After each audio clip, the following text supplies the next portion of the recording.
But to lead us off for today's show, we've invited Utah State soccer head coach Manny Martins onto the show. How you doing, Coach?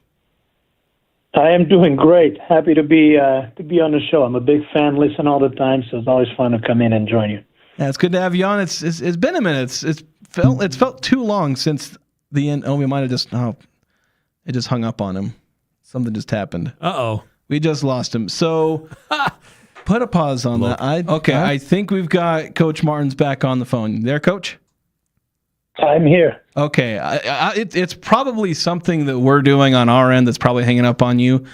I know it happened right before we got on, so hopefully we don't have to keep doing that. That's the first time that's ever happened. But we're glad to have you on. As long as the technology I blame Jason allow Walker. us. Yeah, it's probably my fault. Who knows? So or the weather. Let's get into this while the phone lines are still working.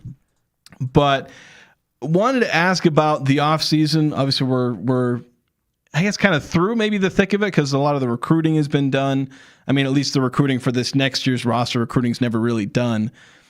But just looking at the offseason, what were the biggest things you looked to address with this team as, the players that left through graduation and, the holes that you felt needed to be filled? What were the biggest things you were trying to tackle in the offseason? Well, the priority in the off season is always development. We have a very specific approach we take, particularly over the first couple months of the year, where we train in very small groups, very specific positional type of training related to positional profile and whatnot of the players. So that's always the priority. But then it's always a little bit different as well from the standpoint of whether we have a young team, a veteran team, and sort of filling the gaps through some recruitment. So this year it just kind of works out that we have a young team with a lot of experience. So this past fall, our young players played a ton of minutes, contributed a lot. So it puts us in a position where very unique, where we have a young team with a lot of experience. So we have a pretty good idea of where our focus needs to be to take them to the next level in their progression here.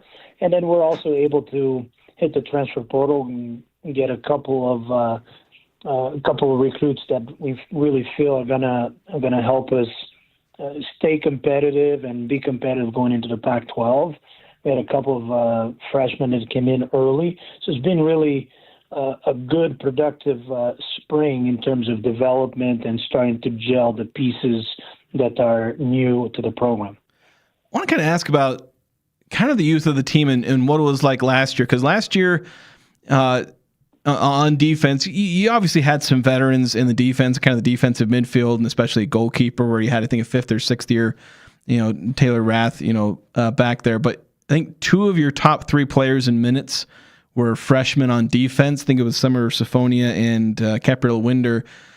And a lot of youth on defense, but the team didn't really take any steps back on defense. I mean, that 2024 season, kind of one of the all-time seasons for Utah State, but despite having kind of an influx of youth where that 2024 team graduated a lot of players on defense, had a lot of youth the next year, but still very sharp on defense. That kind of surprised you at all that some of those defenders just stepped in right away and didn't really skip a beat, taking over for players who were, all Mountain West and defensive player of the year types, that you had back in 2023, 2024.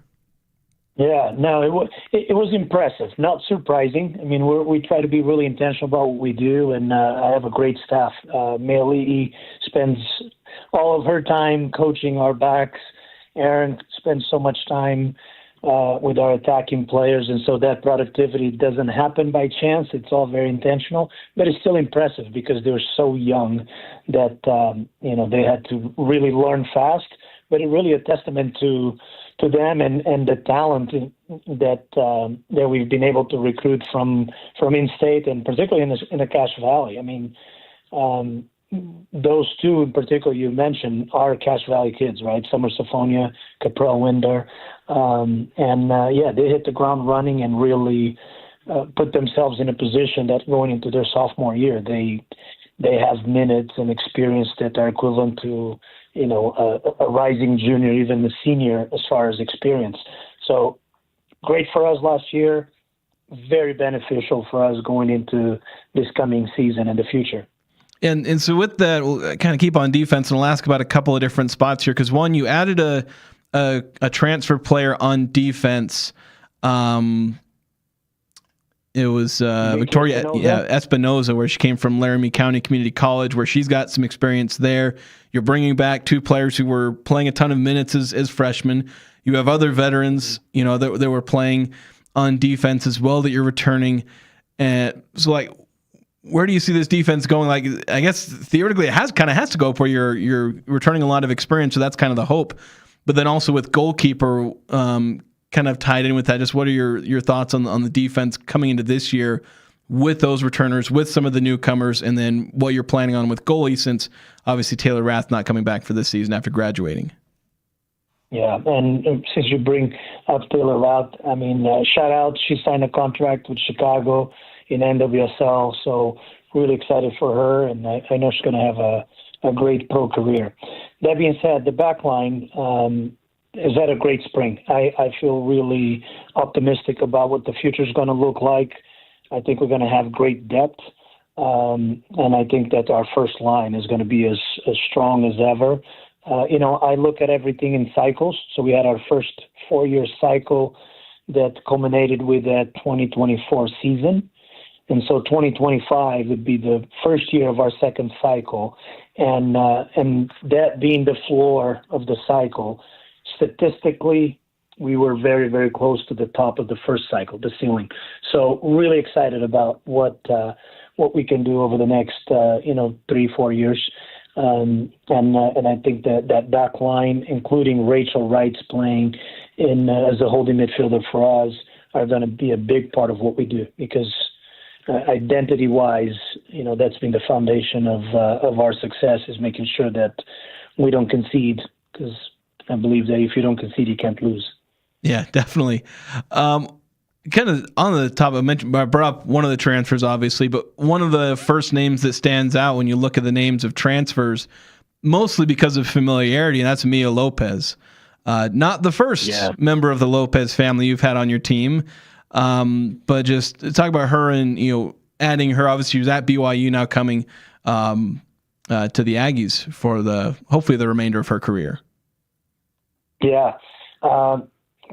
Well, I have to say, I really feel like we hit a home run with the transfer portal this season. Obviously, Mia would be the one that really garnishes a lot of attention here, because she's such a known commodity per se. But she's adapting really, really fast. As talented as she is, she's even greater human being, which fits as well. Those pieces are so important for us in terms of our culture, and she fits right in. Not surprised, she's Whitney's sister. She's doing great. She's actually currently in Argentina with the under 19 women's national team competing, so which is great for her, great for us, because if she can be in that environment, hopefully she brings some of that experience back to help us continue to get better. But in addition to that, you did bring up Vicky Espinoza, junior college All-American, super talented, someone that adds immediate depth, and is someone that's going to compete over the next 3 years, compete to be a number one for us. And then we have Kei Yoneda, who also comes from a JUCO, Japanese player that is incredibly talented, has actually spent some time over the last few months working with some NWSL teams. So she'll be on track to be a pro when she's done with us. And she'll join us here in July. But so really, really productive portal window for us that I think is going to help us be in a position to compete for postseason success. One question I want to ask, we'll kind of move. We're moving from the back line up toward the forwards. It was kind of the offense last year, because coming off of 2024, this is, it's an all-time year score. I think it was 60 goals on the season, averaging more than 2.5 goals per game. This last year, down to 1.74, not exactly bad by really any metrics, but it kind of felt like taking a step back. Did you feel like it was really a step back, or was it really just kind of you had an all-time year in 2024, and that's something that's just really hard to live up to that extreme of offensive production? Yeah, I think it's more of the latter. 60 goals is very uncommon, but it was great, and we'll take it. We're always going to strive for, once we raise the bar to that level, we're always going to strive to get there again. But it's just like everything. Winning games is you get to play one game at a time. Scoring 60 goals starts with one. So we're trying to be really intentional about what we're doing today in training in terms of how we play in and around the box to create chances. We tend to be very team-oriented. Even when we scored 60 goals, our highest score was 8 goals, which is not the norm. When the team scores a lot of goals, usually they have someone that put away 15 or 20. We do mostly everything by committee, which is good. It makes it hard to scout or to just take away the one player that's doing it. But we certainly have players now that have the capability to score 10, 15 goals in a season, which is really exciting for us, especially because, that is ranging from some rising seniors all the way down to freshmen that are coming in to join us. So I'm really excited about the prospect of going out there and again, one game at a time, one goal at a time, see how far we can go. But I think the 40 and 60 goal range are hard to do, but we have players that have the potential to do that. So you mentioned the committee that you've had scoring. That's certainly been, how you're right on with that's how your scoring has been. Where I think last year, your top 4 leading scorers had 6, 5, 5, and 5 goals, and and a lot of players kind of in that committee of scoring, your midfielders and forwards. A lot of those players, Tess Wirtz, Summer Diamond, they're coming up on year 3, year 4, where these are players who have been like 3 or 4 year starters. Just what do you look like? What do you see from this offense, and even some younger players, Austin Miller, among others that are up and comers with this team. But you have a lot of like 4th year, 4-year starters in that attack for you guys. Yeah, I mean, obviously that experience is invaluable, right? That's not something we can manufacture without time. Unfortunately, Tess Wirtz did graduate unless the NCAA decides to give everyone 5 years, and maybe we do get a Tess Wirtz and a Kaylee Chambers back. But we do have Hadley Barrero, who, as a freshman, quietly scored 5 goals and had 3 assists, right? You have Maya Molenmeister as a sophomore doing the same thing, and she's just had an incredible spring. You have a Samantha Sellers, who is incredible with her feet. Kate Christian, we missed her last year with an injury, so she was gone all fall, but she came out this spring as a terror and has led us in goals, and she's just playing like out of her mind right now. So we're really excited for having her back this fall. Ellie Hendricks, who was part of a class 2 years ago with Austin Miller and Maya Moore-Meister that really helped us have the success we did in 24 and score so many goals. They're now rising juniors with a lot of experience and all having great springs that I believe are gonna help us. So lots of players with experience and having strong spring seasons that I think are going to help us. And then you have Cooney Hirai was a freshman this fall, who again is having a spring out of her mind, and I think that she's really going to take our positionally the number 9 position, the center forward position, to another level. So yeah, a lot of different players. And yeah, I had it in my head that Tess Wirtz was in the same class as Summer Diamond. I guess I managed to confuse that. So can't keep track of eligibility sometimes. I hope you're right. I'm going to go double check with compliance. Yeah, I'd be like, can she actually still play that? Because that'd obviously be nice. One thing I wanted to ask about as we begin wrapping up here, it's kind of a tough subject for Aggie fans because you look across all these different sports. You have head coaches who have tons of success. A lot of them have ended up leaving. We just had Rob Nielsen, who'd been here for a while, goes over to BYU. Obviously, the basketball team, men's basketball team, that's a whole story unto itself with how often it happens. Yeah. You've stuck around, and you're probably the Aggie fans' favorite coach in the athletic department for what you've done with this program and for the fact that you've stuck around. Just where other coaches have often used Utah State as a stepping stone, you've found a home here. Just what are the things that you've been able to fall in love with this community and with this program? Well, it all starts with community. I have a family, 3 kids. 2 of them are students at Utah State. One of them is going to be graduating at the end of this month. Shout out to Manny Martins. And then I have a junior at Utah State and a freshman in high school. And the community has been great for me and my family. We've spent 20-plus years in Southern California, nearly 8 years in Oregon, and now been here for nearly 5. And everywhere has been great. And right now, where we are in our life, and Cache Valley has been fantastic for us. But then there's also professionally. Utah State has provided me the resources, the environment, the support to be able to compete.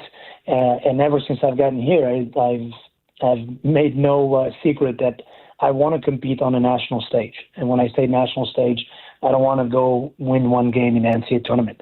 I think we have the potential to truly make a run and go to the Elite Eight, the Final Four. And I'd love to do that, during my time here. I think we have the players. I think we've had the support. And like they say, the grass is not always green elsewhere. It's usually green where you water it. And I think we've been doing a pretty good job of watering it here, so I'm going to keep watering it here. All right. Thanks so much, Coach Martins, for coming on the show. We're definitely looking forward. The season can't come quickly enough. But unfortunately, it is still months away, but we'll look forward to it. Awesome. Well, thank you so much. Always a pleasure to join you, and looking forward to maybe circling back closer to the season. Yeah, definitely. We'll have you on as the season gets a little bit closer.